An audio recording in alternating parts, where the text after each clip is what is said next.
문희정의 핫 키워드. 가장 뜨겁고 궁금한 국제 이슈 분석하는 시간입니다. 문희정 국제정치평론가 전화 연결되어 있습니다. 평론가님 안녕하세요.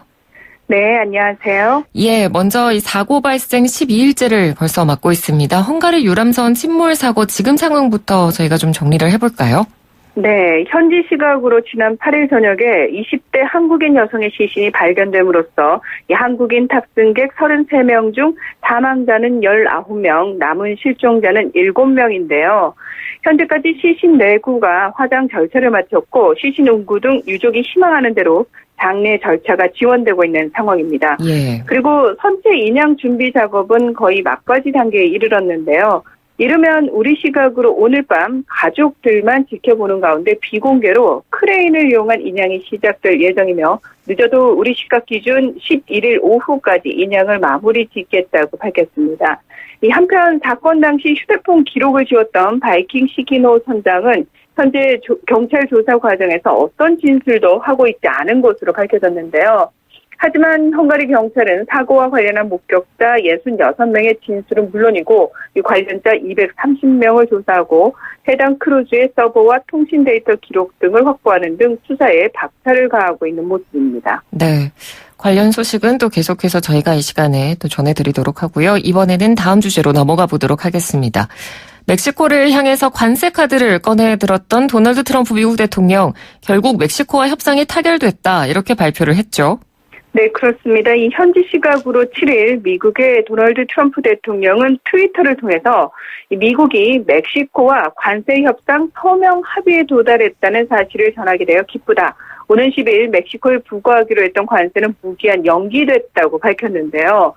또 멕시코가 자국을 통해 우리의 남부 국경으로 유입되는 이민자 물결을 막기 위해 강력한 조치를 취하기로 합의했다며 이는 멕시코를 통해 미국으로 들어오는 불법 이민자를 크게 줄이거나 없애기 위해 이행될 것이라고 덧붙였습니다. 네. 이 트럼프 대통령의 이 트위터 발표 직후 미국 국무부는 지난 5일부터 사흘간 워싱턴에서 열렸던 두 나라 대표단 사이의 협의를 통해 도출한 미국과 멕시코 공동 선언을 발표했는데요.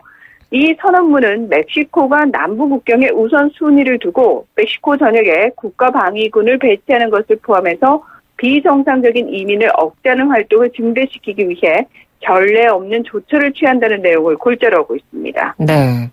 이 트럼프 대통령이 관세 부과의 명분으로 들었던 불법 이민 문제에 대해서 어쨌든 멕시코가 미국이 원하는 수준의 해결책을 준 거다라고 볼 수 있겠네요. 네, 이 트럼프 대통령은 사실 취임 이후 틈만 나면 멕시코가 불법 이민자들의 행렬인 캐러벨의 이동을 막지 않는다면서 불만을 표출해 왔는데요. 네.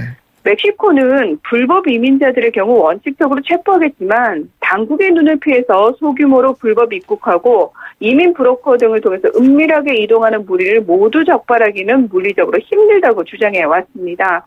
이 멕시코 정부는 지난 3월에 9,100명, 4월에 15,000명의 이주민을 강제 추방하는 등 지난 두 달 동안 지난해 동기보다 67% 많은 이주민을 내쫓았는데요.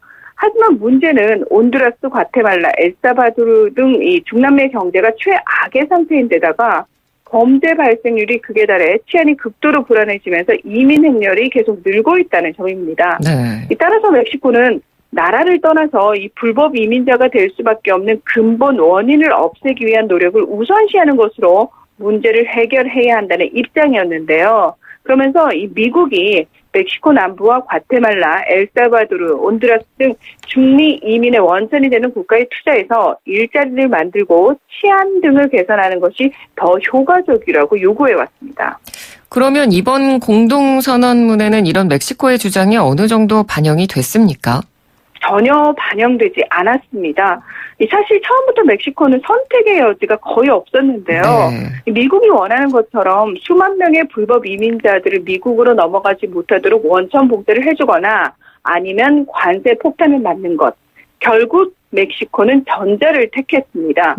이번 합의에서 멕시코는 불법 이민을 억제하기 위해 멕시코 남부 국경을 중심으로 국가 전역에 국가방위군을 배치하는 동시에 인신매매를 단속하고 그들의 불법 금융과 운송망을 해체하기 위한 조치를 강화해 나가기로 합의했고요. 네. 또 망명 신청을 위해서 미국에 들어온 이민자들의 경우 신속히 멕시코로 돌려보내고 이 망명 심리가 진행되는 동안은 멕시코에 머무르게 하는 내용도 포함이 됐습니다. 또 멕시코는 이들에게 일자리와 건강보험, 교육 등을 지원하기로 했는데요. 만약 이번 합의에 따른 조치가 기대한 결과를 보여주지 않을 경우 추가 조치를 90일 이내에 취할 예정인 것으로 알려졌습니다. 네, 내용을 들어보면 일방적으로 미국의 요구만 수용한 굉장히 불공정한 협상이라는 생각도 드는데 멕시코의 입장은 나온 게 있습니까? 네, 이 멕시코 내에서는 그동안 미국의 골치를 앓는 불법 이민이라는 국내 문제를 왜 멕시코가 전적으로 책임져야 하느냐는 불만의 목소리가 높았던 것이 사실인데요. 예. 이번에 협상을 이끈 마르셀로 에브라드르 이 멕시코 외무장관은 그들이 미국이 협상을 시작할 때 더 과감한 조치를 제안했다는 점을 고려할 때 어느 정도 중간 지점에서 합의에 이르렀다는 것은 꽤 공정한 균형이라고 생각한다고 말했습니다. 그러니까 다시 말해서 미국이 협상 초기에 멕시코를 이른바 안전한 제3국으로 지정해서 중미 이민자들이 미국 대신에 멕시코에 망명하도록 하길 원한 것으로 드러났는데요. 네. 멕시코 입장에서는 이건 정말 받아들이기 힘든 조건이라고 할 수 있기 때문에 어느 정도는 이 선방했다라고 분석할 수도 있습니다. 그래서 멕시코가 그 이민자들을 다 이민을 받아주지 않아도 된다는 것만으로도 멕시코는 일단 안도의 한숨을 내쉬고 있는 거고요. 네. 현지 시각으로 8일 멕시코 북부 접경 도시인 티오하나에서 이번 협상 타결을 축하하는 집회가 열렸는데요. 이 안드레스 마누엘 로페스 오브라도르 멕시코 대통령은 이번 결과를 정치가 대립에 승리한 것이다라고 자평하면서 관세 위협을 막아낸 것에 더 큰 의의를 두는 모습을 보이기도 했습니다. 네, 관세 위협을 당장 막긴 했지만 그렇다고 모든 문제가 해결되는 것은 또 아니잖아요. 네, 맞습니다. 우선적으로 수많은 이민자들이 대기해야 할 미국과의 접경 지역에 사는 멕시코 주민들과 또 불법 이민을 단속하는 국가방위군이 대대적으로 배치될 멕시코 남부의 접경 지역 주민들의 경우 앞으로 혼란이 가중되지 않을지 상당히 우려하는 상황이고요. 네. 또 선언문에 포함되어 있는 것처럼 불법 이민 차단에 효과가 없을 경우 언제라도 다시 관세 카드를 꺼내들 수 있다는 것 역시 남아있는 불씨라고 할 수 있습니다. 그러니까 무엇보다 당장의 관세는 피했지만 망명 신청자들을 일시 수용하는 것만으로도 적지 않은 부담을 져야 하는데요. 우드로 윌슨 센터의 멕시코 연구소장인 덩컨 우드는 블룸버그 통신과의 인터뷰에서 멕시코는 관세 대신 무거운 대가를 치르게 될 것이라면서 수만 명, 망명 대기자들에게 주택과 직업, 교육, 의료 등을 제공해야 한다고 지적했습니다. 네. 또 멕시코 내부에서도 이런 지적의 목소리가 나왔는데요. 멕시코 제조업협회인 SLPCI 회장인 라파엘 빌라누에바는 멕시코가 미국의 요구 조건을 모두 수용한다면 다음 주에 무슨 일이 벌어질까? 아마도 트럼프는 문득 아침에 깨어나 멕시코에 뭔가 더 요구하기로 마음먹을 수도 있다고 우려의 목소리를 냈고요. 주미 멕시코 대사를 지낸 아르투로 사루카는 이번 관세 위협과 합의는 불길한 징조라면서 2020년 대통령 선거 열기가 달아오르면 트럼프가 이 추가 압력에 나설 가능성이 높다고 경고하기도 했습니다. 네. 이번 협상에 대해서 미국 내에서는 반응이 어떤가요? 미국 내에서도 상당한 비판의 목소리가 큰데요. 네. 사실 트럼프 대통령이 관세 카드를 꺼내 들었을 때부터 미국 내에서는 비판의 목소리가 훨씬 컸습니다. 미국 CNN 방송은 이 트럼프 대통령이 중국과의 무역 갈등을 넘어서서 불법 이민 문제에서도 관세를 무기화하고 있다면서 관세 인상은 미국 기업과 소비자에게도 피해가 전가될 수 있다고 그 당시에 지적을 했죠. 예. 이번 합의 결과에 대해서 민주당의 척 슈머 상원 원내대표는 이번 합의가 멕시코에서 미국으로 들어오는 불법 이민을 크게 줄이거나 없애기 위한 것이다라는 트럼프 대통령의 발표를 리트윗한 뒤에 역사적인 밤이다. 이제 문제가 해결됐으니 앞으로 다시는 이민 문제를 들을 일이 없을 것이다. 이렇게 비꼬기도 했고요. 또 민주당 소속의 낸시 펠로시 하원 의장은 위협과 분노 발작은 외교정책 협상 방식이 될 수 없다며 트럼프 대통령은 미국의 우방인 남쪽 이웃나라에 관세를 매기겠다고 무모하게 위협하면서 미국의 세계 지도자적 역할을 훼손했다고 질타했습니다. 또 파스칼 라미 전 세계무역기구 사무총장은 멕시코가 관세 구속에서 벗어나려고 노력한 것은 이해할 수 있지만 앞으로 트럼프 대통령으로부터 더 많은 위협에 직면할 위험이 있다고 우려했는데요. 그러면서 국경을 넘는 사람들이 너무 많아서 관세를 부과한다는 개념은 이 WTO 합의의 어떤 문헌이나 정신과도 멀다. 그것이 내가 이를 인질극이라고 부르는 이유라면서 이번 합의를 인질극 협상이다. 이렇게 비판을 했습니다. 네.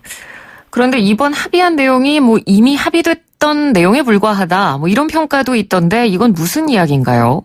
그러니까 현지 시각으로 8일 뉴욕타임스가 보도한 내용인데요. 예. 그러니까 미국의 멕시코 관세 부과를 놓고 국내외로 비판이 이어지자 미국 정부가 이를 무마하기 위해서 기존의 내용을 토대로 빠르게 협상을 타결한 것이다. 이렇게 지적을 한 겁니다. 그러니까 그도 그럴 것이 미중 무역 협상과 또 미국과 유럽연합 사이의 협상이 1년여 가까이 진행되면서도 사실 좀처럼 합의점을 도출하지 못하는 가운데 멕시코와는 협상 개시 3일 만에 합의를 했기 때문인데요. 네. 보도에 따르면 국가방위군을 남쪽 국경에 배치하겠다는 것과 또 멕시코가 미국에 망명 신청을 한 이민자들을 임시 수용하기로 한 것 등의 사안이 이미 지난 3월과 지난해 12월에 합의된 내용이라는 겁니다. 그러니까 따라서 트럼프 대통령이 협상이 타결됐다라고 자랑한 내용이 실은 기존의 합의사항을 좀 더 빨리 이행하라고 촉구한 수준에 그친 것에 지나지 않는다는 건데요.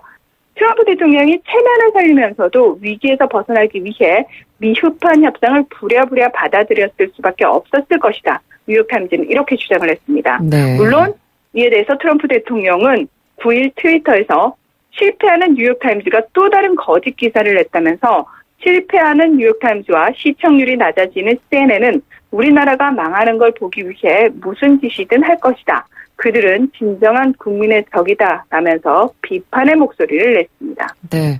결국에는 또 트럼프 대통령이 승산 없는 게임을 시작한 거다라고도 할 수 있겠네요. 네, 이 사실 트럼프 대통령 입장에서는 본인이 계속 주요 이슈로 삼아오던 불법 이민 문제를 어느 정도 방어해낸 것과 같은 효과를 낼 수는 있었지만 멕시코와의 경제적인 의존도를 고려를 한다면 관세를 부과했을 때 받게 되는 타격이 더 크기 때문에 어차피 관세 카드를 정말로 발동하는 게 유리하지 않습니다. 네. 그러니까 멕시코는 트럼프 대통령이 지금 무역 협상을 벌이고 있는 중국이라든지 유럽연합, 일본 등과 달리 미국의 생산 기지로서의 역할을 충실히 하는 중요한 나라이기 때문인데요. 그러니까 결국에는 멕시코를 향한 관세 카드가 멕시코의 기업이나 생산자가 아니라 미국 기업이나 또 최종 소비자인 미국 국민들에게 더 큰 타격을 줄 것이 너무 자명하기 때문에 미국 내에서는 멕시코 관세를 지지하는 의견을 찾아보기 힘든 상황입니다. 네. 미국이 지난해 멕시코로부터 수입한 규모는 3,465억 달러, 우리나라 돈으로 약 411조 원으로 여기에 5%의 관세율만 적용한다고 해도 173억 달러, 약 20조 원인데요.